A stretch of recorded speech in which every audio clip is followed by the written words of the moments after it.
प्रदीपचंद्र लेखे व वर्धिष्णु विश्ववंदिता शहाशुल शुभशाईशा मुद्रा भद्रय राजते. या राजाच्या राजमुद्रेला वंदन करतो आणि मी अनुज धीरज सूर्यराव माझ्या भाषणास सुरुवात करतो. महाराष्ट्राचा इतिहास लिहिला तो कोणी अरे गेरेळ नव्हे, तर महाराष्ट्राचा इतिहास लिहिला तो हिरव्या पिवळ्या शालीनं, तलवारीच्या खणखणाटीनं, घोड्याच्या टापानं आणि शाहिराच्या डफानं. आणि हाच इतिहास घडवला तो म्हणजे छत्रपती शिवाजी महाराजांना. अरे मुद्रा त्या छत्रपती शिवरायाला, रयतेच्या राजाला, त्याच्या भक्तीला तोड नाही, शौर्याला जोड नाही. जो अथांग आहे सागरा समान छत्र म्हणजे आबाळाचा सन्मान. तो त्या सूर्याची शान, मराठी मानाचा धगधगता अभिमान. त्याचं काळीज आहे सह्याद्री, ज्याला शंभूंचा अभिमान. महाराष्ट्राच्या देवाऱ्यात त्याचं पहिलं स्थान. असे ते प्रौढ प्रताप पुरंदर, क्षत्रिय कुलावदंस, सिंहासनाधीश्वर, राजाधिराज, योगीराज, श्रीमंत योगी, श्री श्री श्री छत्रपती शिवाजी महाराज की जय. मित्रांनो, आज आपण ज्या महाराष्ट्रात राहत आहोत तो महाराष्ट्र म्हणजे काय? तो महाराष्ट्र म्हणजे छत्रपती शिवाजी महाराजांच्या विचारांचा, जिजाऊंच्या संस्कारांचा आणि शंभूंच्या पराक्रमांचा साक्षीदार म्हणजे हा माझा महाराष्ट्र. कष्टकरी शेतकऱ्यांचा, दीनदलितांचा, 107 हुतात्म्यांच्या बलिदानाचा आणि त्या दिल्लीच्या तख्तालाही खाक फोडणाऱ्या जिगरबाज मर्द मावळ्यांचा हा महाराष्ट्र. जिगरबाज माझ्या मर्द मावळ्यांचा हा महाराष्ट्र. आणि याच महाराष्ट्राच्या मातीत 19 फेब्रुवारी 1630 या सोनियाच्या दिनी एका अनमोल रत्नाचा जन्म झाला आणि ते म्हणजे छत्रपती शिवाजी महाराज. सह्याद्रीच्या कुशीत एक हिरा चमकला, सह्याद्रीच्या कुशीत एक हिरा चमकला, भगवा चंदनाचा शिवनेरीवर प्रकटला, शिवनेरीवर प्रकटला. हातात घेऊन तलवार शत्रूंवर गरजला, हातात घेऊन तलवार शत्रूंवर गरजला. महाराष्ट्रात असा एक राजा होऊन गेला, असा एक राजा होऊन गेला. 400 वर्षांपूर्वी जिजाऊंच्या कुशीत जन्मलेले निरागस बाळ म्हणजे शिवबा, राजनीती, युद्धनीती, गलिमिकाबा यांसारख्या कुटक्षेत्राचा कळस म्हणजे शिवबा, सळसळत्या रक्ताची लाट म्हणजे शिवबा. या महाराष्ट्रात माणुसकी मोजण्याचा माप म्हणजे शिवबा आणि एकीकडे दुश्मनाच्या काळजातही पावित्र्याचं स्थान निर्माण करणारा किमयागार म्हणजे शिवबा, किमयागार म्हणजे शिवबा.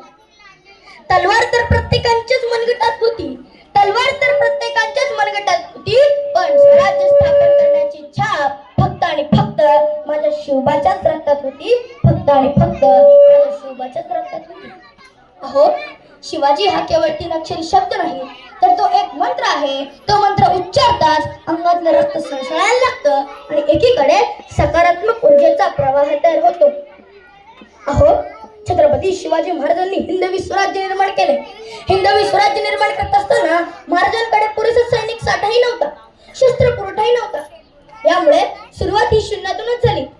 मित्रांनो, छत्रपती शिवाजी महाराजांनी सैनिके गोळा केली नाहीत, तर स्वराज्यावर प्रेम करणारी माणसे गोळा केलीत आणि त्यांच्या हातात शस्त्र दिली. यातूनच स्वराज्य निर्माण झाले. यामध्ये त्यांना तानाजी मालुसरे, बाजीप्रभू देशपांडे, जीवामाला, शिवा काशी, धीरोजी पद्धत, नेताजी पालकर यांसारख्या अनेक मावळ्यांची साथही लाभली.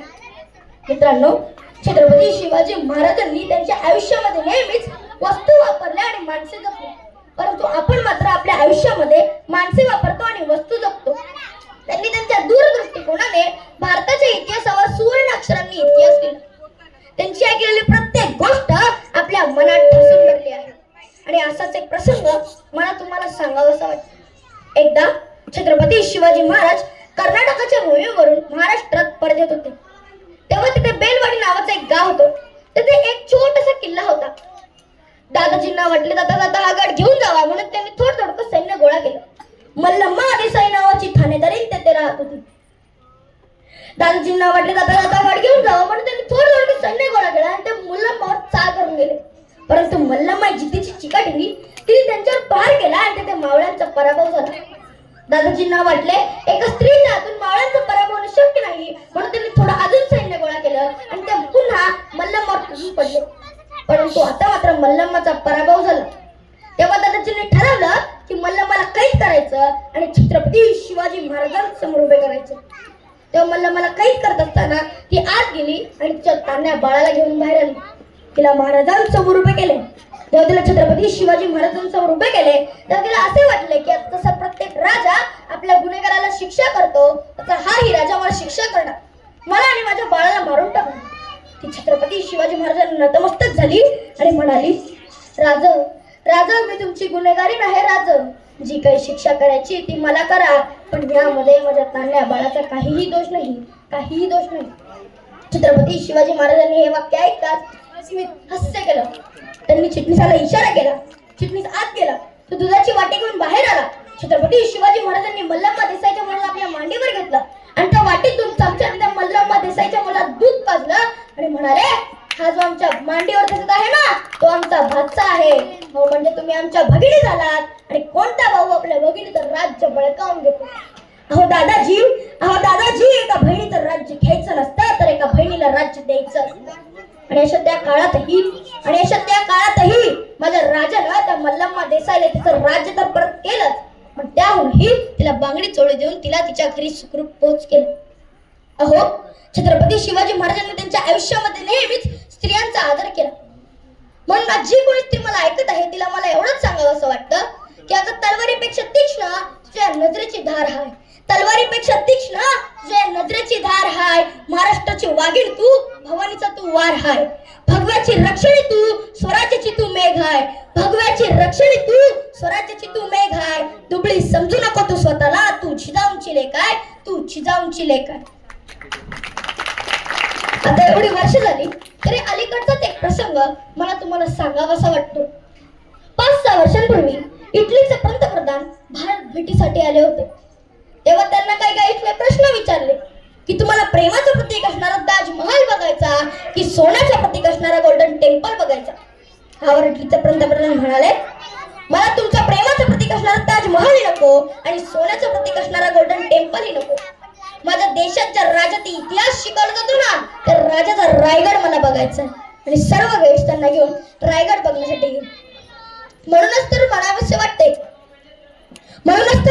वाटते ज्या मातीत जन्मलो त्या मातीचा रंग सावळा आहे, ज्या मातीत जन्मलो त्या मातीचा रंग सावळा आहे. छाती ठोकून सांगतो, मी शिवबाचा मावळा आहे, मी शिवबाचा मावळा आहे. जातो एवढंच म्हणेन, सिंहाची चाल गरुडाची नजर, सिंहाची चाल गरुडाची नजर. स्त्रियांचा आदर शत्रूचे मर्तन, स्त्रियांचा आदर शत्रूचे मर्तन. असेच असावे मावळ्यांचे वर्तन, असेच असावे मावळ्यांचे वर्तन. ही छत्रपती शिवरायांची शिकवण, ही छत्रपती शिवरायांची शिकवण. अशा महान राजास कोटी कोटी प्रणाम करून मी माझ्या भाषणाला पूर्ण विराम देतो. जय जिजाऊ, जय शिवराय.